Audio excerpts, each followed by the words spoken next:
რო დაუკვირდე რა, ანუ work life balance ნიშნავს რომ აქეთ არის ცხოვრება, სამსახური, ან მუშაობა. სასწორად ორი მხარეა ხო რაღაც. და ვებრანერად ყოფ ამას, ერთი და იგივე არის, რას აბალანსებ მაგას? მაგ ლოგიკიდან თუ ცხოვრებაა ორივე.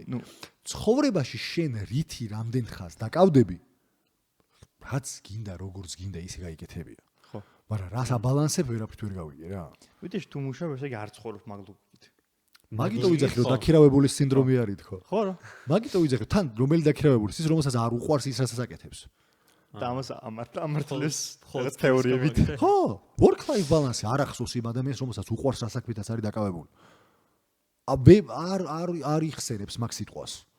რავი, გიჟი კი არ არის სიამონებს რასაკეთებს და უყვარს და ქართულია და რაღაცა მიზანი ამოძრავებს და რა. მისი ნაწილი წდება რაღაც მე იდენტობის ნაწილი არის. როგორ შეიძლება გამოდევნო ეგ რო? ეხა ბალანსი უნდა დავიჭირო მე ეგ არ გამო. ეხა წავალ ვიცხოვრებ, ეხა წავალ ვიმუშავებ. ოე, სად რასაკეთებ? სად ცხოვრობ, სად მუშაობ?